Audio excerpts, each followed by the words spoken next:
마지막 시간입니다. 학교 가는 길은 계속 반복. 또 하고 중요하다는 거. 중요하지 않는 것을 반복하면 안 되고 60점 맞는 시험이라는 거 늘 기억하시고 나는 수험생이다 이렇게 하셔야 돼요. 이제 오늘 마지막 꼭지로 부동산 가치 재원칙 이런 걸 배울 겁니다. 좀 어렵습니다. 뭐가 복잡하고 이 부동산 가치 재원칙 이제 1번이 부동산 가치 재원칙의 개념이야. 이 개념은 딱 한 번 나와. 이 부동산 가치 재원칙은 무슨 말이냐면 부동산 가치에 관한 여러 가지 원칙이란 소리야. 제자가 여러 제자고 이제 부동산 가치에 관한 여러 가지 원칙 이거요. 이거 1번이 부동산 가치 재원칙의 개념이 이런 거요. 자, 상식적으로 생각하면 부동산 가치가 형성될 때 중구난방으로 되겠습니까? 어떤 원칙이 있을까? 어떤 원칙이 있단 말이에요. 원칙. 근데 그 원칙이 여러 가지 있다는 소리야. 그걸 가치 재원칙 그래요. 아주 상식적인 건데 근데 이렇게 학문적 용어로 써놓으니까 어려워요. 좀 무슨 말인지. 자, 생각해봐요. 어떤 부동산이 있는데 이 부동산이 주위 환경하고 전혀 맞지 않아요. 예를 들어서 시장통에 막 악작지근한 전통 시장통에 거기에 독서실 건물이 있다고 봐요. 그럼 이 독서실 건물이 주위 환경하고 적합해요, 적합하잖아요. 적합하잖아요. 그럼 가격이 높을까 떨어질까? 떨어진단 말이에요. 그래요? 그러니까 부동산 가치가 형성되는 과정을 유심히 살펴보면 중구난방이 아니라 어떤 규칙이 있다는 게 규칙. 그 규칙을 가치 원칙이라고 그래. 가치 원칙. 제가 여러분 만날 때 어떤 주는 수요일 날 오고 어떤 주는 목요일 날 오고 그러지 않잖아요. 계속 제가 수요일 날 오잖아요. 이게 법칙이야, 법칙. 노래하는 선생님은 내일 오고. 맞잖아요? 그렇지. 그림 민법은 월요일 날 오고. 그게 법칙이잖아요. 그러니까 이런 것처럼 부동산 가치가 형성되는 과정을 보면 일정한 법칙이 있고 규칙이 있다는 거예요. 그 법칙 하나 있잖아요. 부동산 가격은 주위 환경과 적합하면 가격이 높지만 적합하지 않으면 가격이 낮아질 수밖에 없다. 의미하셨죠? 자, 그러면 이 건물이 예전 건물이니까 이 건물이 여러분 이용하다 보면 약간 아쉬운 점이 하나 있죠. 우리가 8층에서 공부하는데 무슨 점이 좀 아쉬워요? 무슨 점이? 그렇지, 엘리베이터가 너무 좁잖아요. 예? 지금 이 8층짜리 이 정도 건물 짓는다 그럼 엘리베이터 그렇게 적게 안 넣는다고. 좀 사람이 최소한 10명 정도 탈 수 있게끔 만들 거란 말이에요. 근데 너무 적잖아요. 그럼 이 건물이 만약에 8층짜리인데 엘리베이터가 아예 없다고 봐요. 그럼 8층짜리 건물인데 엘리베이터가 없다. 그럼 엘리베이터 있는 건물에 비해서 가치가 높을까 낮을까? 낮겠죠. 그러면 이 엘리베이터는 이 건물의 구성 요소야. 구성 요소. 이 건물에 화장실이 1층에 하나 있고 8층에 하나 있다고 봐요. 그럼 4층에서 있으신 분들은 1층으로 가든지 8층으로 가야 된단 말이에요. 이런 건물 층별로 화장실이 있어야 되잖아요. 그런데 30층짜리 건물인데 화장실 1층에 하나 있고 10층에 하나 있고 20층에 있고 그럼 25층에 사는 사람들은 어떻게 할 거예요? 그죠? 그러니까 화장실이라는 것은 이 건물의 구성 요소고 엘리베이터도 구성 요소고 이렇단 말이에요. 그럼 이 건물이 가치가 높게 나오려면 그러면 구성 요소 간의 균형이 맞아야 돼. 예? 이 건물의 복도가 굉장히 높다. 복도가 필요 없는데 높다. 그럼 문제가 있죠. 이 건물의 층고가 매우 낮다게 봐요. 낮다? 그럼 저는 별로 상관없어. 저는 그렇지. 웃는 분은 제가 1년 내내 기억하고 오도록 하겠습니다. 웃는 분들은. 그러니까 층고가 너무 낮으면 그럼 답답해요. 이게 층고가 너무 높으면 문제는 층고가 너무 높으면 난방비, 냉방비가 많이 들어가요. 그러니까 층고도 적정해야 된다고. 층 높이도 이런 것들이 건물의 내부 구성 요소야. 그럼 부동산의 가격이 적정하려면 그럼 내부 구성 요소의 균형이 맞아야 될까 안 맞아야 될까? 맞아야 되지. 균형이 안 맞으면 가격은 낮아지겠지. 그럼 봐요. 부동산 가격이 형성되는 과정에 지금 제가 법칙을 2개 얘기했어요. 주위 환경과 적합해야 된다. 그다음에 내부 구성 요소의 균형이 맞아야 된다. 맞죠? 그런 게 법칙성이란 말이에요. 그러니까 부동산 가치 형성 과정에는 일정한 법칙성이 있다. 그 법칙성이 13가지가 있는 거야. 그러면 부동산 가치가 형성, 유지, 변동하는 과정에 일정한 법칙성, 규칙성이 있다. 여기까지를 뭐라고 하냐면 부동산 가치에 관한 원칙이라고 해. 이걸 가치 원칙. 가치 원칙인데 이 원칙이 13가지가 있는 거야. 그럼 13가지면 여러 제자를 써서 여기다 제자를 붙이는 거야. 그래서 가치 재원칙이라고 쓴다고. 그다음 제자 성립하고 가치 원칙이에요. 이게 개념이야. 개념. 그러면 이 가치 원칙을 감정평가사가 써먹어야 돼. 봐요? 분명히 이렇게 했잖아요. 부동산 가치는 건물의 내부 구성 요소의 균형이 맞았을 때 가격이 높다. 그러면 예를 들어볼게요. 10층짜리 건물인데 엘리베이터가 없다. 균형이 맞아요, 안 맞아요? 안 맞지. 가치는 낮아지겠죠. 그럼 감정평가사가 이 논리를 감정평가할 때 써먹을까 안 써먹을까? 써먹어. 여러분이 감정평가사인데 어떤 건물 평가로 갔는데 10층짜리인데 엘리베이터가 없다게요. 그래? 그래도 10층짜리가 건물 가격 높일 거야. 미친 거잖아요. 그러면 구성요소의 균형이 안 맞았으면 감정평가할 때 가치를 감소시킨다. 그럼 이 논리를 감정평가할 때 써먹어 안 써먹어? 써먹어. 감정평가의 행위 기준. 감정평가를 행위를 할 때 기준이 된다. 이걸 평가 원리라고 한다고. 이걸 가치 재원칙이라고 그래. 시험에 안 나와. 딱 한 번 나오고 말았다고. 안 나온 것을 내가 너무 장황하게 설명한 거야. 그 장황하게 설명한 것은 여기에 그런 게 다 반영되어 있기 때문에 그래요. 그럼 이제 가치 재원칙의 개념은 부동산 가치가 형성되는 과정에 법칙이 있다는 거야. 중구난방이 아니라 그 법칙이 있는데 그 법칙을 감정평가사가 감정평가할 때 써먹어야 됩니다. 그 말이야. 그래서 평가 원리 이렇게 부르는 거예요. 자, 그런데 13가지가 있으니까 체계가 있다고, 체계가. 그래서 우리 책 보면 체계를 막 복잡하게 써놨어요. 그거 안 나와. 안 나온다고. 체계는 토대가 되는 원칙, 내부 측면 원칙, 외부 측면 원칙 막 복잡하다고. 시간 관련 원칙 안 나와. 그거는 안 나오고. 예전에는 여기 복잡하게 냈어요. 근데 요즘은 그렇게 안 내고 아주 간단하게 내고 있는데 요 내부 측면 원칙은 이 부동산 가격 관련해서 내부하고 관련된 거. 내부하고 그걸 내부 측면의 원칙이라고 하고 그럼 이 부동산의 가격이 주위 환경하고 관련해서 가격이 형성된다고. 그럼 주위 환경과 관련된 원칙을 외부 측면의 원칙이라고 한다고. 엘리베이터가 10층짜리 건물은 엘리베이터가 있어야만이 균형이 맞다고. 그걸 균형의 원칙이라고 그래. 그럼 균형의 원칙은 이 부동산 내부입니까? 외부입니까? 내부. 그래서 이 균형의 원칙은 내부 측면입니다. 이렇게 한다고. 그럼 이 부동산의 가격이 주위 환경과 적합했을 때 가격이 높겠죠. 그것을 적합의 원칙이라고 그래. 그러면 적합의 원칙은 이 부동산 내부와 관련된 겁니까? 주위 환경입니까? 주위 환경. 그걸 외부라고 한다고. 외부. 그럼 제가 외부 안 써놨잖아요. 이건 나오도 안 해요. 나오도 않습니다. 다만 이거야. 이 균형의 원칙이 시험에 엄청 잘 나와. 그다음에 균형의 원칙하고 이제 적합의 원칙이라는 게 있다고. 이 두 가지가 시험에서 엄청 잘 나온단 말이에요. 이게. 그러면 균형의 원칙은 내부입니까? 외부입니까? 내부. 적합의 원칙은 외부. 딱 그거 하나 기억하는 거야. 하나. 우리 책 443쪽 가면 그러면 가치 재원칙의 체계 분류해서 무슨 그림 이상은 그려졌죠? 그거 보면 거기 밑에 내부적 요인 봐봐요. 그 내부적 요인이 내부 측면의 원칙이야. 그럼 내부 측면 원칙에 수익 배분 원칙, 기여의 원칙, 수익 체증 체감의 원칙, 균형의 원칙 나왔죠? 그 중에서 균형의 원칙 정도만 기억하시면 돼. 자, 그다음에 그 밑에 가치 재원칙의 핵심 나왔습니까? 핵심. 이거 핵심 아니에요. 그거 보면 외부 관련 원칙, 그 밑에 내부 관련 원칙이 나왔습니다. 체유행 원칙이 내부 관련 원칙, 내부 관련 원칙 보면 그 위에 내부 요인, 내부적 요인에 수익 체증 체감 원칙, 수익 배분, 기여, 균형 원칙 나왔죠? 그렇게 된 거야. 요거 핵심 아닙니다. 선생님 자신 있어요? 핵심 아니야. 이렇게 낸 적이 거의 없어요. 봐봐요. 여기 보면 그 세 번째 토대가 된 원칙, 기초, 시간 이렇게 나오죠? 그렇게 낸 적이 없어요. 다만 이걸 내는 거야. 요거는 가끔씩 나와요.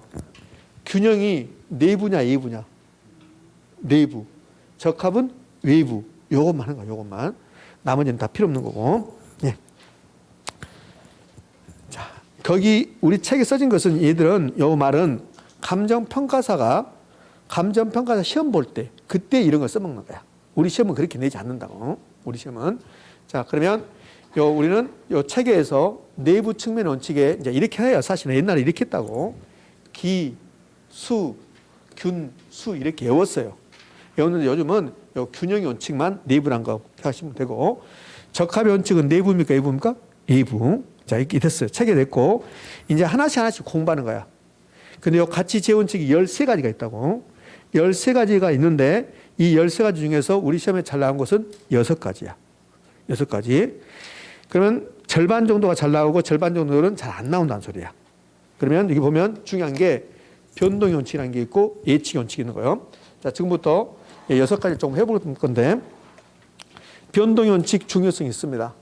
예측의 원칙이라는 것도 있고 그다음에 여러분 책에는 없지만 균형의 원칙과 적합의 원칙이 있어요. 가치 재원칙 중에서 시험에 가장 잘 나온 게 이거예요. 균형의 원칙과 적합의 원칙. 그럼 균형의 원칙은 하나 배웠죠? 내부입니까? 외부입니까? 내부. 적합의 원칙은 주의 환경, 외부. 외부. 요거 하는 거예요. 처음에. 그 다음에 이제 기여의 원칙이라는 게 있고, 그럼 지금까지 몇 개 나왔어요? 5개 나왔어, 5개. 하나, 둘, 셋, 넷, 다섯. 6개 중요하다고 그랬죠. 6개. 그 다음에 이제 마지막에 대체 원칙이 나와요. 이게 6개 중요하고, 그 다음에는 수익체 정착함 원칙, 수익 배분 원칙, 경쟁의 원칙, 수요 공급 원칙, 기회병 원칙, 채용의 원칙 이렇게 나누는데, 요 12번 앞에 요 돈, 요거는 돈이 중요한 게 아니라 잘못 나온 거예요. 잘못 나온 거. 제가 잘못 만든 거고. 얘들은 중요성이 거의 없음. 물론 나온 적은 있어요. 그러니까 내가 얘들은 10년에 한 번 나올까 말까 하는 거고, 근데 이 앞에 있는 거, 요거는 매우 잘 나오는 거고. 그러니까 오늘 집에 가셔서 가치 재원칙을 공부한다. 그럼 요것부터는 거예요. 균형 원칙과 적합의 원칙 이것만 먼저 하는 거예요. 그럼 이제 변동의 원칙 하는데요. 자, 변동 원칙 해봅시다. 잘 들으세요. 공부 포인트를 알려드릴 테니까. 요 변동의 원칙 1번이 개념이야, 개념. 그럼 여러분 뭐 책에 그런 게 있는 게 아니니까, 요 순서가 있는 게 아니니까. 요 개념은, 자, 변동의 원칙, 그 다음에 예측의 원칙, 적합의 원칙, 균형의 원칙 이런 게 중요하다고 그랬어요. 그 개념이 다 있는 거야. 변동의 원칙이 무슨 말이냐, 적합의 원칙이 무슨 말이냐, 요 개념이 있는 거라고. 그 개념은 언제 시험을 출제했냐면 10년 전에 시험을 출제했다고. 개념은. 요즘은 개념을 내는 게 아니라고. 요즘은 개념을 내는 게 아니라 뭘 내냐면, 여러분들 이 변동의 원칙은 감정평가사가 감정평가할 때 써먹어야 돼, 안 써먹어야 돼? 써먹어야 돼, 있잖아요. 가치 재원칙은 여기가 가치 재원칙인데 감정평가할 때 써먹는다는 소리야. 그러면 시험은 예전에는 이 개념을 냈다고. 10년, 20년 전에는 변동의 원칙 개념을 냈단 말이에요. 근데 요즘은 개념을 나오긴 하는데 이게 답이 되지 않는다고. 그럼 뭐 내냐면, 요 3번이 감정평가할 때 이 변동의 원칙은 어떻게 관련되어 있습니까? 요걸 낸단 말이에요. 요거. 그러니까 변동의 원칙은 감정평가할 때 어떻게 써먹습니까? 이걸 낸단 말이에요. 자, 그러면 요 예측 원칙도 봐봐요. 여기 1번이 개념이야. 요게 내는 게 아니라 여기 보면 예측 원칙은 부동산 가치 정의, 예측 원칙, 뭐 수익환원법 나오잖아요. 그러면 이제 느낌상 시험 문제에서 요 수익환원법이라는 것을 이제 다음 주에 배울 건데, 요 수익환원법이 나오면 가치 재원칙은 무슨 원칙입니까? 그렇지. 그렇게 하는 거야. 그렇게 공부를. 이렇게 연결시키는 거라고. 그렇게 낸단 말이에요. 예? 그러면 기준 시점이라는 걸 오늘 안 배우고 다음 주에 이제 진하게 배울 건데, 요 기준 시점이 나오면 무슨 원칙입니까? 그렇지. 변동의 원칙. 그러니까 변동의 원칙 나오면 기준 시점이야. 무조건 그게 가장 중요한 말이야. 이렇게 공부하는 거야. 이렇게. 자, 그럼 이제 변동의 원칙부터 한번 해볼게요. 개념. 여러분들 아까 이거는 변동의 원칙은 배웠어, 아까. 부동산 가치라는 게 고정되어 있습니까? 변동합니까? 변동한다고 배웠잖아. 이 앞전 시간에. 가치 형성률이 늘 변동한다. 그래서 부동산 가치는 늘 변동한다. 그 말이야. 이렇게. 그러면 변동의 원칙이라는 것은, 자, 변동의 원칙 개념인데, 이 가치 재원칙 개념, 변동의 원칙은 적합 예측 원칙은 다 개념은 처음에 이렇게 해요. 부동산 가치는 이렇게 시작해. 부동산 가치는 변동의 원칙은 늘 변동합니다. 그 말이야. 그럼 왜 그러냐? 변동의 원칙이란 부동산 가치 형성률이 변합니다. 그러니까 일지계가 변동하는 거죠. 그래서 부동산 가치도 항상 변동합니다. 이걸 변동의 원칙이라고 한다고. 예? 그러면 예측 원칙은 부동산의 가격은 이 부동산이 앞으로 어떻게 이용될 것인가, 주변 지역이 어떻게 바뀔 것인가, 예측을 통해서 결정됩니다. 이게 예측 원칙이야. 그럼 균형의 원칙은 부동산의 가격은 이 부동산이 내부 구성 요소의 균형이 맞았을 때 가장 높게 나오고, 균형이 맞지 않으면 가격이 다운됩니다. 그게 균형의 원칙이에요. 그럼 적합의 원칙은 부동산의 가격은 주위 환경과 적합할 때 가격은 높고, 적합하지 않으면 가격은 낮습니다. 적합의 원칙이야. 이런 게 적합의 원칙이야. 주택은 주거지역에, 상가는 상업지역에, 공장은 공업지역에 있을 때 가격이 높다. 그게 적합의 원칙이야. 의미하셨죠? 그럼 지금 제가 원칙 4개 이야기했잖아요. 변동의 원칙, 예측 원칙, 균형의 원칙, 적합의 원칙. 그러면 변동의 원칙은 뜻이 뭐냐? 부동산 가치는 늘 변동합니다. 예측 원칙은 부동산 가치는 앞으로 어떻게 되는가? 예측을 통해서 결정됩니다. 그럼 봐봐. 변동의 원칙은 부동산 가치가 나오고 변동이란 말 나오잖아요. 변동의 원칙. 부동산 가치는 늘 변동합니다. 예측 원칙은 부동산 가치는 앞으로 예측을 통해서 결정된다. 그래서 예측의 원칙이라 이름을 붙인 거라고. 그럼 균형의 원칙은 개념이 부동산 가격은 내부 구성 요소의 균형 나오잖아요. 균형 이렇게. 적합의 원칙은 주의한 경우 적합 이렇게 나오는 거예요. 여기 기여라는 게 나왔네. 그럼 기여의 원칙은 가격해도 되고 가치도 상관없는데 기여 원칙의 개념은 부동산 가치는 부동산 가격은 내부 구성 요소의 기여도의 합이다 이렇게 나와요. 그러니까 기여의 원칙이든 균형의 원칙이든 적합의 원칙이든 개념은 부동산 가치는 나오고 기여의 원칙이면 기여란 말이 나오고 균형의 원칙이 나오면 균형이란 말 나오고 적합의 원칙은 적합이란 말이 나오고 이해됐습니까? 이렇게요. 그럼 뭐야? 수요 공급의 원칙이 뭐냐면 부동산 가치는 이렇게 시작하는 거야. 그러면 수요 공급의 원칙이 뭘까? 부동산 가치는 부동산 수요 공급에 의해서 결정됩니다. 그게 수요 공급 원칙이야. 그럼 수요 공급 원칙이 뭐냐? 부동산 가치 나오고 안에 수요 공급이 나오잖아요. 이렇게 연결되는 거예요. 이렇게. 의미 아셨나요? 이렇게. 그러면 대체 원칙이라는 게 있는데 대체 원칙. 대체 원칙은 제가 막 가격이라고 쓴 것도 있고 가치라고 쓴 것도 있고 그러니까 통용해 쓰고 있습니다. 뭐 저기 가치라고 해서 가격이 틀리고 그런 건 아니에요. 그럼 대체 원칙은 부동산 가치는 그 다음에 이어지는 게 대체란 말이 나올까 안 나올까? 나온다는 거야. 부동산 가치는 대체 가능한 다른 부동산과 상호 영향을 미치면서 가격이 형성된다. 그 말이에요. 우리 노원구에 있는 33평 아파트가 그러면 10억이다. 그럼 그 옆에 있는 33평 아파트도 10억쯤 한다. 이게 대체 원칙이야. 의미 아셨죠? 대체 원칙. 자, 개념은 다 끝났어. 그러니까 개념은 중요성이 없다고. 자, 그러면 변동의 원칙부터 이제 가볼 건데요. 그러니까 변동의 원칙은 개념이 됐어요. 요 2번은 지금 보지 말아요. 요 기준 시점, 시점중 여거라고. 그럼 변동의 원칙을 감정 평가할 때 써먹여야 돼, 안 써먹여야 돼? 써먹여야 돼. 써먹여야 된다고? 그걸 낸단 말이에요. 요 기준 시점인데 부동산 가치는 늘 변동한다. 그럼 감정 평가할 때 일정한 시점을 정해야 된다고. 시점을. 그걸 기준 시점이라고 봐요. 이 부동산을 평가한다 이거예요. 이 건물을 이제 토지 건물을 평가한다. 그러면 감정 평가에서 경제적 가치를 판정해서 금액으로 가액을 표시한다고. 그럼 여러분이 와서 이 부동산을 평가해 주라고 저한테 의뢰를 한다고. 그럼 제가 평가하는 거야. 평가해서 여러분에게 이제 평가 보고서를 이제 작성해 준다고. 그래서 수수료 받겠죠. 그 평가 보고서를 딱 봤더니 뭐라고 나오냐면 이렇게 나와요. 이 부동산 감정 평가액이 이렇게 나와. 감정 평가액이라고 해서 10억이라고 제가 딱 이렇게 평가를 했어요. 이렇게. 그럼 여기 10억이라고 평가했으면 어떤 의문점이 생기냐면 여러분들 이 부동산의 가치가 고정되어 있습니까? 변동합니까? 변동하죠. 그러면 이게 10억이라는 게 1월 1일 날 10억인지 아니면 10월 30일 날 10억인지 알 수가 없잖아. 날짜를 말하지 않았으니까. 이해됩니까? 그지?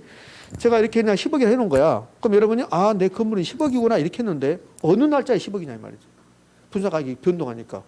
그래서 감정 평가할 때는 반드시 시점을 정해야 돼. 시점을. 부동산 가격이 이 분사 가격이 이 지구가 멸망할 때까지 언제나 10억이다. 그냥 10억이야. 근데 오늘은 10억인데 내일은 12억이 될 수도 있다고. 오늘 10억인데 내일 국가에서 내 토지 옆으로 이렇게 도로를 신설한대. 내 토지는 안 들어가고 도로가 신설되고 그 옆에는 지하철역이 들어온다고 해봐요. 그럼 이 토지 가격이 2억 올라가는 것은 시간 문제잖아요. 그죠? 그러니까 감정 평가할 때 부동산 가치가 늘 변동한다. 늘 변동한다가 뭐예요? 변동의 원칙. 따라서 변동의 원칙 때문에 감정 평가할 때 일정한 시점을 정해야 되는데 그걸 기준 시점이라 한다는 거야. 기준 시점. 그래서 감정 평가서를 딱 평가서를 보면 어느 날짜에 10억이다 이렇게 나온다고. 그 날짜를 기준 시점이라 한다고. 그러면 부동산 가격이 변동하지 않는다면 감정 평가할 때 일정한 시점을 정할 필요가 있다 없다? 없다. 요 일정한 시점을 기준 시점으로 한다고. 그럼 변동의 원칙 때문에 감정 평가할 때 무슨 시점이 필요하다? 기준 시점이 필요하다 이렇게 된다고. 그러니까 기준 시점 나오면 무조건 변동의 원칙이야. 기준 시점 변동의 원칙, 변동의 원칙 기준 시점, 시점 수정은 안 나와. 나중에 이제 설명하겠지만 안 나온다고 이는. 자, 변동의 원칙이 나왔습니다. 기억나는 것은 무슨 시점? 기준 시점. 다음 주는 기억이 없음. 다음 주는 기억이 없고 제가 다음 주에 언급을 하면 맞다 그래야 된다고. 그리고 나서 다음 주 제가 언급하고 나서 2달 후에 배우는 거야. 2달 후에. 그러니까 까마득히 잊어버리고 이제 했었나? 이렇게. 근데 찾아보니까 다 표시를 했어요. 체계가. 이렇게. 자, 그러면 예측 원칙 갑니다. 예측 원칙은 부동산 가격은 앞으로 이 부동산이 어떻게 이용될 것인가, 주변 상황이 어떻게 바뀔 것인가 예측을 통해서 결정한다. 그걸 예측의 원칙 그렇다고. 개념입니다. 요즘은 개념은 잘 안 나오니까. 그러면 이 예측 원칙이 왜 성립했을까? 토지의 수명이 하루다. 그 토지의 수명이 하루밖에 안 된다면 예측 원칙이란 말이 있을까 없을까? 없겠죠. 그래서 이 부동산의 특성, 영속성 때문에 예측 원칙이 만들어졌다는 소리야 이게. 그다음에 예측 원칙은 지금은 설명 안 돼 여러분들. 가치 정의의 근거가 되는 거고 수익 환원법의 근거가 된다. 이거 지금 설명 안 된다고. 미안하지만. 그래서 이거를 예전에 요즘 잘 나오다가 요즘 좀 예측은 좀 잘 안 나오는데 변동 원칙은 여전히 중요해요. 기준 시점 때문에. 예측 원칙은 최근에 출제 비중이 약간 떨어지고 있는데 영속성의 0. 그다음에 예측 원칙 가치 정의의 근거 가. 그다음에 예측 원칙. 그다음에 수익 환원법. 요 네 글자 영가 예수 이렇게 되는데 언젠가 이 영가 예수를 한번 본 적이 있어요. 제가 아주 자세히 언급하지 않았지만 가볍게 언급한 적이 있습니다. 이거 무엇 할 때 나왔을까요? 영가 예수가 영속성 할 때 나와. 영속성. 부동산의 특성 영속성이 있었죠? 영속성 할 때 이게 나온다고 이렇게. 이게 얘는 이런 뜻이야. 자, 영속성 배울 때 이 세 가지가 나와요 이렇게. 그럼 영속성 때문에 가치 정의의 근거가 나오고 예측 원칙이 나오고 수익 환원법이 나온다는 소리야. 그러니까 요 네 개의 단어는 언제나 같이 다니는 거야. 다 똑같은 말이라고 사실은. 그래서 영가 예수라고 외우는 거야. 영가 예수라고. 자, 제가 맨땅에 헤딩처럼 하고 있습니다, 여러분들. 변동 원칙은 논리적으로 약간 이해됐어요. 변동 원칙은 기준시입니다. 예측 원칙은 영가 예수라고 외우라는 식으로 이렇게. 이게 막 시험에 엄청나게 잘 나오면 막 설명하고 그러는데 설명해봐야 여러분들 많이 어려워요. 뭐지 그런다고. 그러니까 영가예수 이렇게 외우는 거예요. 그러면 시험 문제에서 부동산 가치정의 근거 이렇게 나왔습니다. 가치정의 근거. 그럼 무슨 원칙? 예측의 원칙 이렇게 만든다고. 자, 가장 중요한 거 균형의 원칙과 적합의 원칙 가장 중요합니다. 자, 그러면 이제 개념부터 갈까요? 개념. 균형의 원칙은 부동산의 가격은 내부 구성 요소 간의 균형이 맞으면 가격이 가장 적정하다. 내부 구성 요소인데 요즘은 내부를 생략해요. 여러분들 구성 요소는 내부입니까? 외부입니까? 내부지 내부. 그러니까 요 균형의 원칙은 내부 구성 요소인데 요 내부를 생략해버리고 구성 요소 이렇게 나온다고. 간의 균형이 맞으면 가격이 최고다. 최고 가격이 나타난다. 그러니까 이런 거잖아요. 10층짜리 건물이다. 다중이 여러 사람이 이용한다. 그러면 엘리베이터도 3개 있어야 되고, 그 다음에, 층고도 적정해야 되고, 이렇게 화장실 개수도 적정해야 되고, 이렇게 내부 구성 요소의 균형이 맞았을 때, 그때 가격이 적정합니다. 이걸 균형의 원칙이라고 그래. 그렇지? 그러면, 역으로, 이걸 균형의 원칙을 감정평가사가 감정평가할 때 써먹어 안 써먹어? 써먹는 거야. 그래서 내가 다중이 이용하는 10층짜리 상가 건물을 평가로 갔어요. 근데 층고는 낮네, 복도는 좁네, 계단도 이상하게 생겼네. 엘리베이터는 3개는 있는데 매우 좁네. 적네. 이렇게 돼봐요. 그러면 평가사가 그 부동산 가격을 다운시켜야 됩니까? 업시켜야 될까? 다운. 그걸 감가한다고 그래. 감가. 가치를 감소시키는 것을 감가라고 그래. 감가.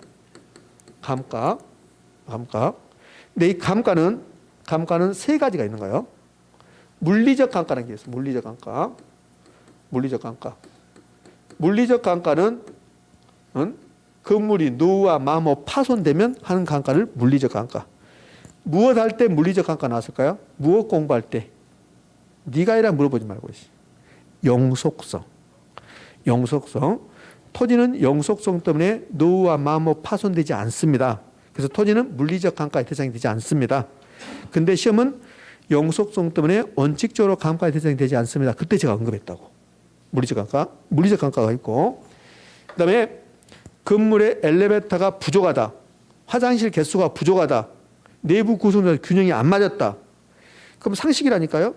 여러분이 평가사야. 10층짜리 건물에 평가로 갔어. 엘리베이터가 없어. 그럼 가치를 감소시켜야 되죠. 다운시켜야 되죠. 감가해야 되죠.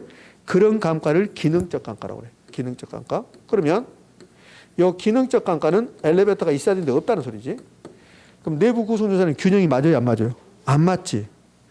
그럼 균형의 원칙은 여기에 개념이고, 그럼 만약에 2번은 균형의 원칙이 위배됐다는 거야. 감정평가로 갔는데 균형이 안 맞다는 거야. 그럼 감정평가사가 뭐 해야 돼요? 감가해야 되죠. 무슨 감가? 기능적 감가. 그러면 이 균형의 원칙은 감정평가사가 감정평가를 써먹는다, 안 써먹는다? 써먹는다. 뭐 할 때? 기능적 감가할 때. 그래서 균형의 원칙에서는 요 내부란 말, 그다음에 기능적 감가라는 말이 매우 중요하지. 예? 자, 그러면 저 개별 분석이라는 게 나오고 요 지역 분석 나왔거든요.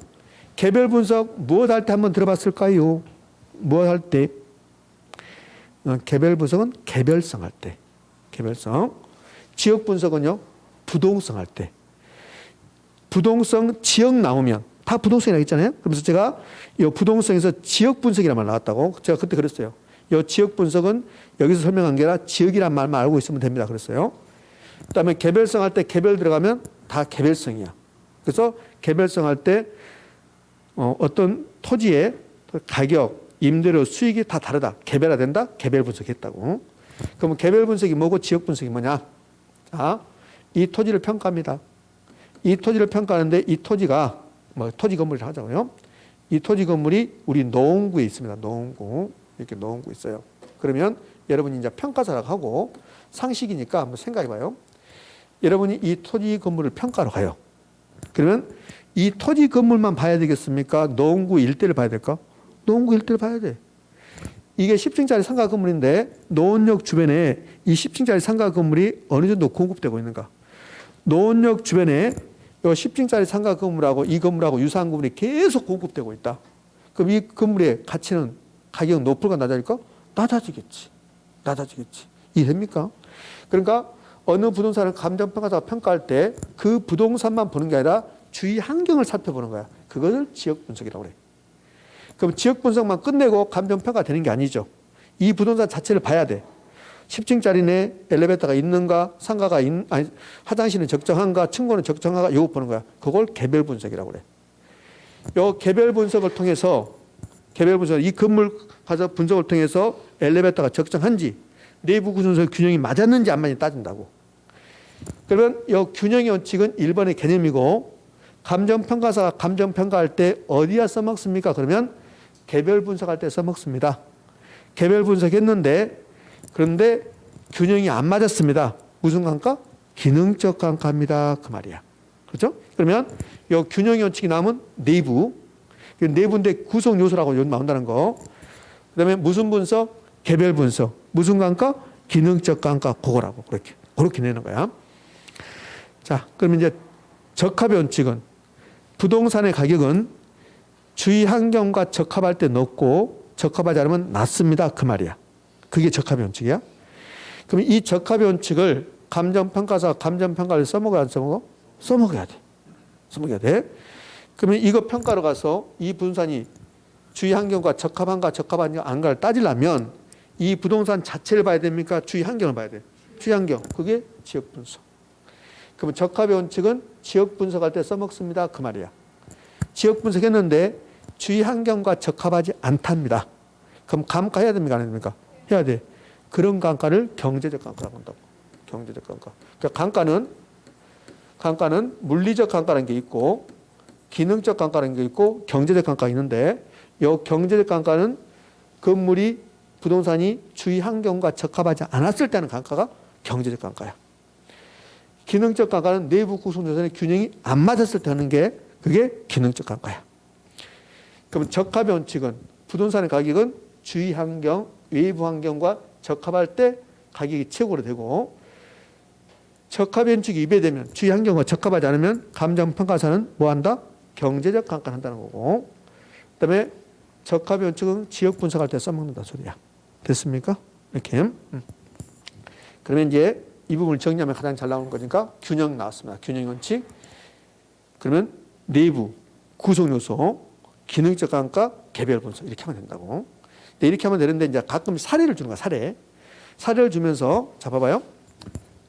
화장실이 있습니다. 화장실이 부족하다고 나와. 화장실이 부족하다. 이렇게 나와요. 이걸 주면서 무슨 원칙이냐고 물어봐요. 화장실이 부족하다. 무슨 원칙입니까?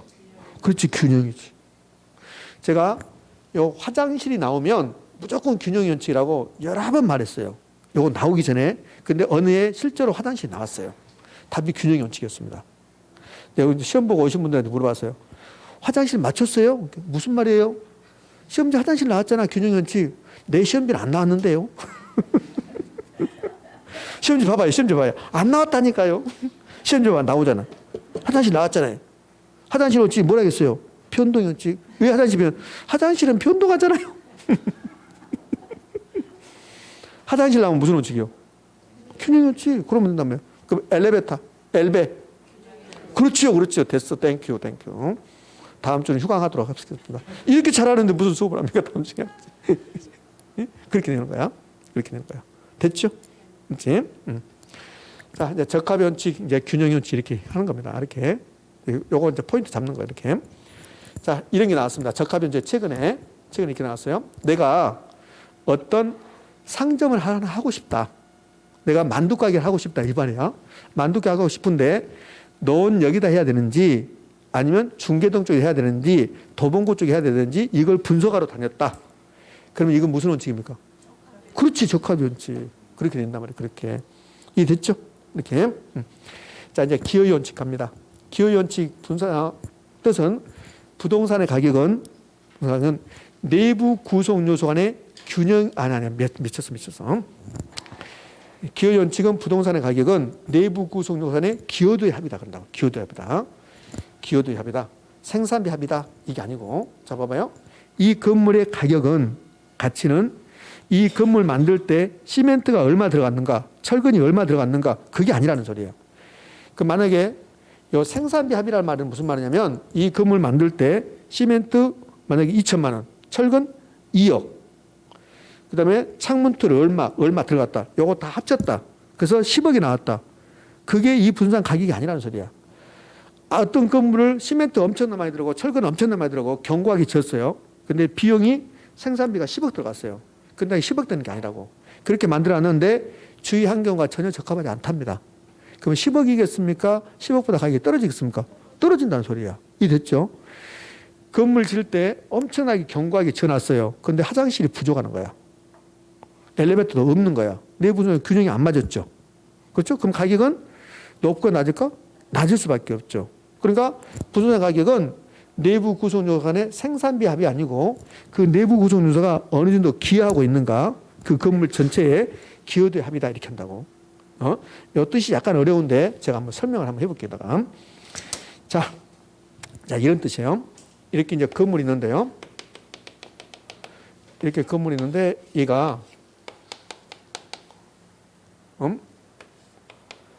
10층짜리 상가입니다. 근데 요 엘리베이터가 없어요. 10층의 상가인데 그 엘리베이터 없는 상태입니다.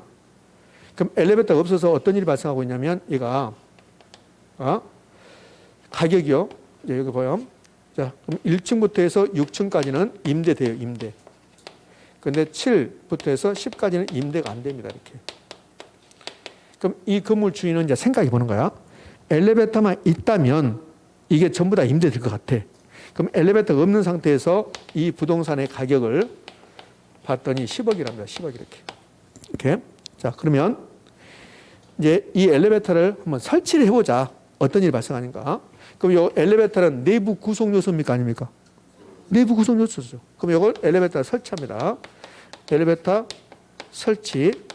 설치할 때 설치 비용이 1억이야. 1억. 그럼 이제 설치했어요. 설치하고 나서 이 부동산의 가격을 봤어요. 부동산 가격. 자, 봤습니다. 그러면 이제 여기다 제가 이제 써볼 테니까 어떤 게 적정한가 봐봐요. 자, 엘리베이터 없을 때 10억이었습니다. 엘리베이터 설치 비용 1억이었습니다. 그래서 부동산 가격이 11억이 됐다. 이거하고 부동산 가격이 15억이 된다. 부동산 가격이 10억 그대로 있다. 이렇게 있을 거라고. 그러면 1번, 2번, 3번 중에서 어떤 게 가장 적정할까요? 2번이에요. 2번. 그럼 만약에 부동산 가격이 11억 된다고 봐요. 11억 되면 어떤 일이냐면 요 엘리베이터라는 내부 구성 요소 설치 비용만큼 가격이 된다는 소리야. 10억이었죠? 설치 비용 1억이었죠? 그 설치 비용만큼 가격이 된다. 그러면 요 11억이 되면 부동산의 가격은 내부 구성 요소의 생산비 합이다. 이렇게 말을 해야 돼. 이해됐나요?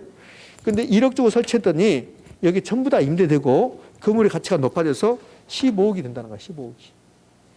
이해됐습니까? 그러면 부동산의 가격은 구성 요소의 생산비 합입니까? 기여도 합입니까? 기여도. 이 엘리베이터가 비용은 1억밖에 안 들어갔는데 기여를 5억이나 했다는 소리야. 그게 기여도의 합이라는 소리야. 이해됐죠? 이게 기여의 원칙이야.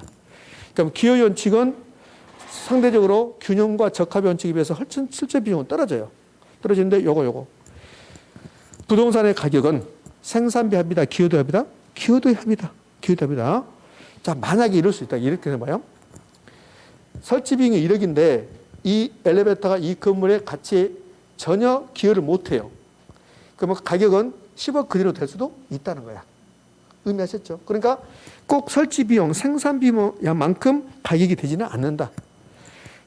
이 엘리베이터 설치할 때 1,000만 원밖에 안 들어갔다. 근데 가격이 5억이 올라갈 수도 있다는 거야. 왜? 기여도가 크면.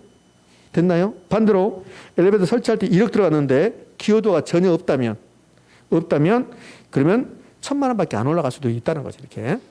자, 기여의 원칙, 부동산의 가치는 생산비 합이다. 기여도 합이다. 기여도의 합이다. 그러면 이 건물 주인이 엘리베이터를 설치할까 말까 고민한단 말이에요. 고민하는데 2번처럼 되면 설치합니까? 안 합니까? 해야 되죠. 3번처럼 되면 할 필요가 없죠. 그럼 엘리베이터를 설치하는 것은 추가 투자예요. 추가 투자.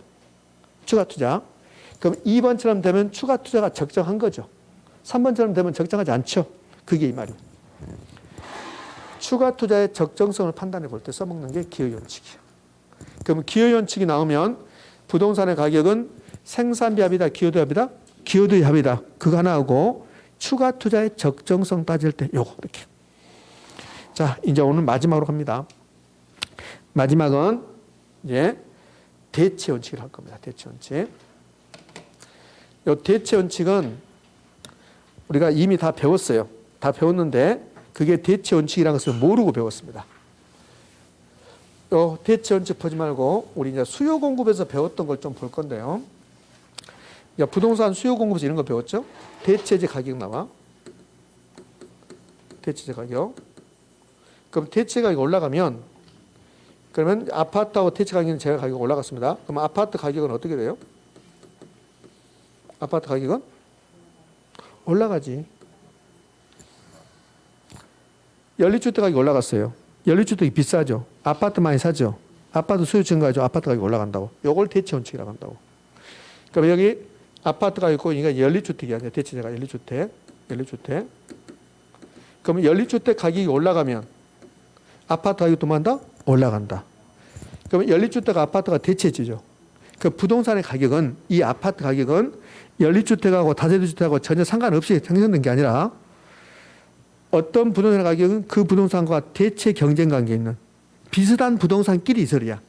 비슷한 부동산끼리 가치 형성에 영향을 미칠까 안 미칠까? 미친다. 그걸 대체 원칙이라고 한다고.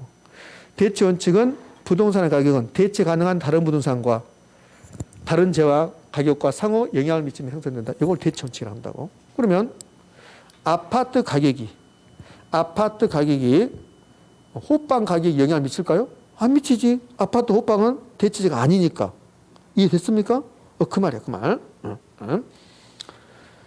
그게 대체 원칙입니다. 그럼 대체 원칙인데, 요거 대체 원칙인데, 대체가 뭐냐고 물어봐, 대체가. 요게 대체라는 소리야. 그럼 대체는 바꾼다는 소리야. 그럼 생각해봐요. 여러분 한번 선택해보라고요. 여기에 A라는 부동산이 있어요. A라는 부동산. 예? 여기에 B라는 부동산이 있어요. 그럼 A에서 B로 이사 가는 거. A에서 B로 이사 가는 게 대체야. A에 살다가 B로 이사 갔다가 그 대체라고. 그럼 대체는 포기하고 선택이 있는 거야. A를 내가 포기하고 B를 선택했다는 소리야. 그럼 물어봐. 왜 너 B를 선택했니? 그런다고. 저한테. A에 살다가 왜 B로 선택했니? A하고 B가 효용이 똑같은데 근데 B가 훨씬 더 싸더라.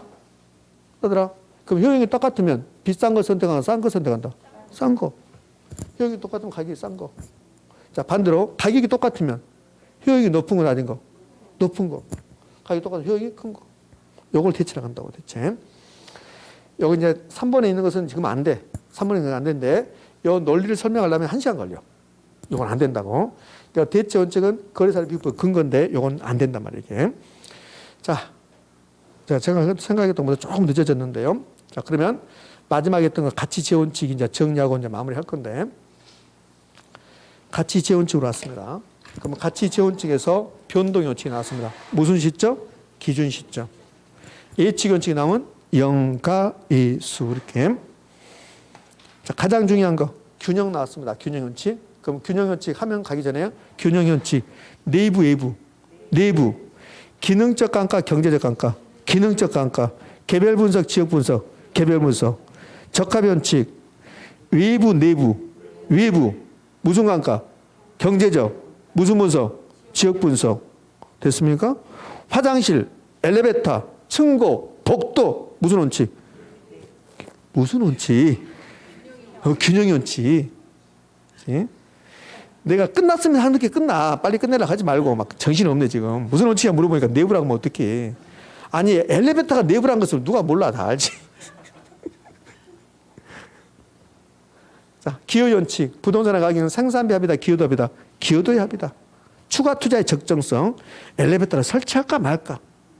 설치할 때 1억 들어갔는데 가치는 5억 올라간다. 설치해. 적정성 됐습니까? 대체 원칙은 부동산 가격은 대체 가능한 분산끼리 상호 영향을 미친다. 가격이 똑같으면 효용이 큰 거 작은 거? 큰 거. 효용이 똑같으면 가격이 싼 거. 예? 자, 됐어요. 자, 오늘은 이제 여기까지 배우고 다음 주는 감정평가 방식. 감정평가 방식 중심으로 이제 공부하고 감정평가 규칙까지 공부할 건데 여러분 책 잠깐만 보고요. 끝낼 겁니다. 우리 책 보면 좀 뭐가 복잡해요. 443쪽부터인데 443쪽에서는 큰 의미가 없는 거고 자 넘기면 그러면 심화라고 나왔죠. 심화. 요 심화가 아니라 요거는 핵심이 핵심이 여기 핵심이라고. 그러니까 444쪽에 심화가 나오는 게 가치지혜 원칙에서 여러분 공부할 내용이라고 봐봐요. 거기 균형 봐봐. 균형 보면 비례 원칙 나왔는데 그건 뭐 필요 없어. 균형의 원칙 내부 나왔죠. 구성요소 기능적 감가 개별 분석. 요게 포인트야. 적합 원칙은 외부, 환경, 경제적, 지역 분석. 변동 원칙은 1번 타자 뭡니까? 기준 시점. 예측 원칙은 영가이수인데 그 수익 방식이 그게 수익하는 법이고 부동산 가치 이렇게 나왔잖아요. 기여 원칙, 기여도의 합이다, 생산비 합이다. 생산비 합이 아니라 기여도 합이다. 무슨 투자? 추가 투자. 그다음 밑으로 대체로 갑니다. 대체 비슷한 두 자에 비교했다. 동일한 효용, 낮은 가격. 동일한 가격, 높은 효용. 됐습니까? 이렇게. 나머지 그 밑에 있는 것은 중요성이 현저하게 떨어진다. 요거 하는 거고, 옆에 보면, 그 밑에 옆에 뭐면 445쪽에 막 보면 뭐가 복잡해. 요거는 쭉 한번 읽어보는 걸 촉하는 거야. 자, 거기요, 기출지문이 나왔으니까, 요 기출지문 한번 좀 보도록 할게요. 기출지문. 그것만 보고 수업 마무리합니다. 자, 445쪽의 기출지문. 기능적 감가는 균형의 원칙. 맞습니까? 경제적 감가는 적합의 원칙. 맞죠? 그 다음에 기준 시점 나왔으면 무슨 원칙? 변동의 원칙. 이렇게 된다. 이렇게. 그 포인트 잡아서. 그러면 아까 핵심이라고 나온 거 제가 포인트 심화라는 거 핵심이라고 했고 그거만 하고 그 옆에 있는 막 설명 나왔죠? 그 설명은 읽어도 되고 안 읽어도 상관없어요. 응? 그 포인트만 찾아가면 되니까요. 자, 오늘은 여기까지 하도록 합니다. 오늘. 자, 미안하지만 오늘 공부했던 내용 타이틀만 말할게요. 타이틀만. 첫 번째, 저당 상환 방법이었습니다. 저당 상환 방법. 금융론에서 저당 상환 방법 했잖아요. 원금 균등 원리금이 했습니다. 그리고 감정평가라서 원칙 3가지. 시장 가치 기준을 한다. 그 다음에 현황 기준 원칙. 그 다음에 개별평가. 원칙 개별평가. 예외적으로 있다. 있잖아요. 그거 있죠. 그 다음에 가치와 가격 구별했잖아요. 그 다음에 여기 가치 재원칙. 요 4꼭지 한 거야. 4시간 동안. 되셨죠?